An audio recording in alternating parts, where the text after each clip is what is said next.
Vous écoutez Hiti FM.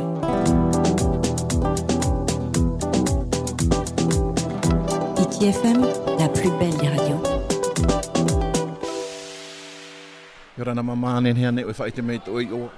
Yorana wo TOKORAGI Nicole.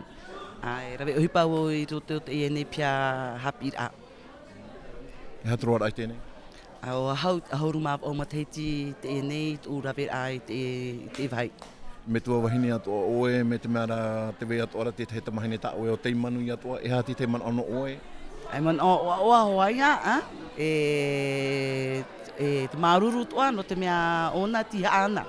Te awa tapura ohipa, o whaitoito o ia, o Manuia, nene pro Manuia maitai ona, te hana. Nene parau atua ohia te atua re tùite e whanhora. E tuhia hoa te atua nā mua rua I te mau tapura ohipa atoa tamato e rave nei, toha utua whare, teime atoa rātou I tatau mai e ho e he petoma, I tatua mātou I tū te atua I Hiti. Me te mea te imhana, te tere wau te mata oa ta o tamahine. E mana oa, mana o whaaoru. Ona o whaaoru atoa e tano e pro no te mea te tei whaitong mai te atoa te roa mei ana I te imana. E hea te parau tùite. E manuhi. Baccalauréat, trahoa ia whaitu STMG, mention I roa mai, très bien. Maruru mai te. Maruru atoa. Vous écoutez Hiti FM.